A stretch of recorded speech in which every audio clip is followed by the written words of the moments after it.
Avant d'entrer dans le vif du sujet, faisons un point sur qu'est-ce qu'un emplacement cloud pour MindManager. La version MindManager Desktop est de loin la version la plus complète de MindManager. Mais le stockage des maps créées s'effectue en local sur votre ordinateur. Cela entraînait deux limites principales. 1. L'impossibilité de récupérer une map sur un autre ordinateur. 2. L'incapacité à pouvoir travailler ensemble sur une même map. L'ajout d'un emplacement cloud répond à ces deux problématiques d'un coup. Désormais, MindManager permet de connecter un emplacement cloud dans le logiciel et profiter des possibilités de ce stockage distant pour accéder et coéditer des maps. Nous allons pouvoir connecter MindManager avec 5 différents clouds: Box, Dropbox, Google Drive, OneDrive et SharePoint.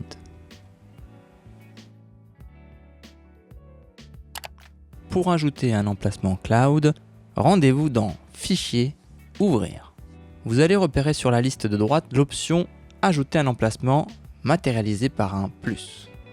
Dans cette nouvelle fenêtre, vous allez retrouver les 5 clouds cités précédemment. Pour les 4 premiers, la procédure est très simple. Cliquez sur le bouton Ajouter sur la droite. Une fenêtre contextuelle s'ouvrira vous demandant le mail et le mot de passe de votre compte cloud. Après validation du compte, celui-ci apparaîtra dans le listing. Vous pouvez alors le renommer. Le nom que vous allez lui attribuer est unique à votre poste de travail. Cela n'a que pour seul but de vous aider à le repérer parmi les autres comptes. Vous pouvez ajouter autant de comptes cloud que vous souhaitez et vous pouvez aussi ajouter différents comptes d'un même cloud sur MindManager. Pour SharePoint, la procédure est un peu différente, car lors de l'ajout, il vous sera demandé l'adresse de votre site SharePoint. Cette adresse peut soit vous être communiquée par votre entreprise, soit vous pouvez la retrouver en vous rendant dans la version web de votre SharePoint.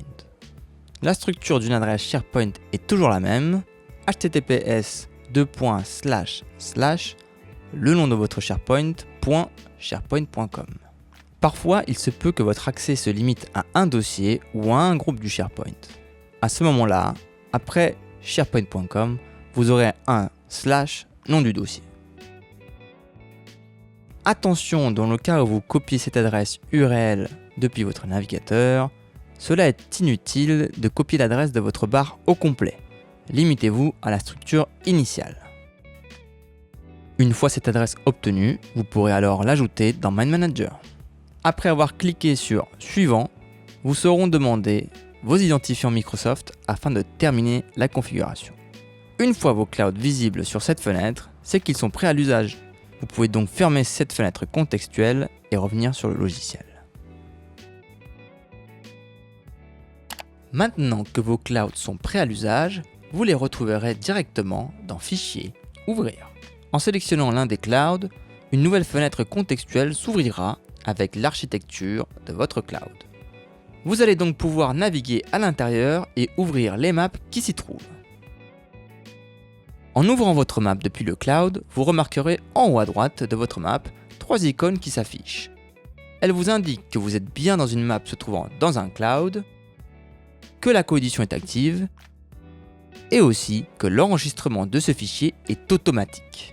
Car oui, l'un des grands avantages d'éditer une map se trouvant dans un cloud, c'est que vous n'avez plus besoin de vous soucier de l'enregistrement. Chaque modification de votre map est automatiquement sauvegardée. Si vous n'avez pas encore de map enregistrée dans votre cloud, voici comment faire pour l'enregistrer dessus. Tout d'abord, ouvrez votre map depuis votre ordinateur. Si c'est une map que vous venez de créer, le chemin sera le même. Normalement, aucune icône verte en haut à gauche, vous êtes donc dans une map locale. Rendez-vous dans Fichier, Enregistrer sous. Comme vous pouvez le remarquer, le listing des clouds configurés auparavant y sont à l'identique. Choisissez le cloud sur lequel vous souhaitez enregistrer votre map. Une fenêtre contextuelle s'ouvrira, vous permettant de choisir le dossier dans lequel enregistrer votre map et lui attribuer un nom.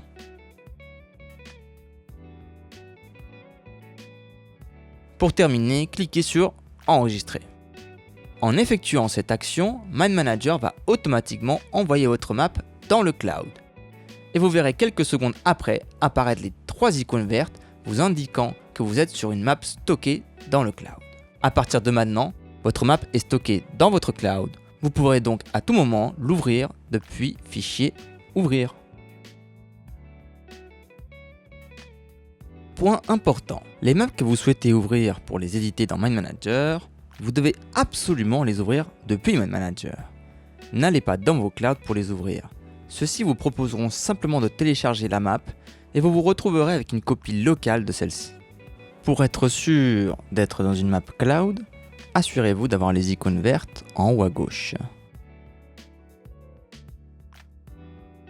Une fois votre map stockée dans le cloud, en l'ouvrant dans MindManager, vous pourrez inviter un ou plusieurs collaborateurs à coéditer la map avec vous en temps réel.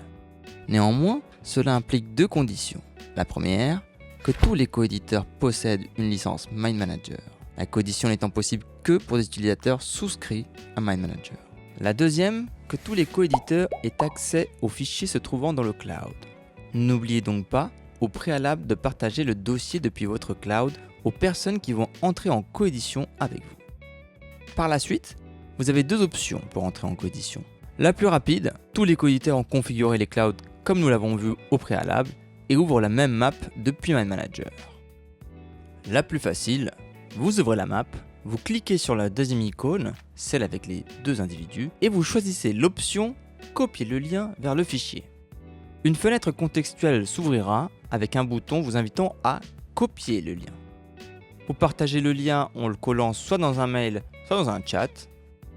Les personnes cliquant sur ce lien se verront renvoyées vers une page web où ils auront le choix de coéditer la map, soit depuis la version web de MindManager, ou mieux, depuis leur version bureau. Une fois plusieurs personnes dans la map, vous verrez apparaître en haut à droite, dans le volet de droite, le nombre de coéditeurs présents dans la map. Et en cliquant dessus, vous verrez leur nom. Ça y est, vous pouvez coéditer la map en temps réel. Vous pouvez agir tous au même temps sur la map.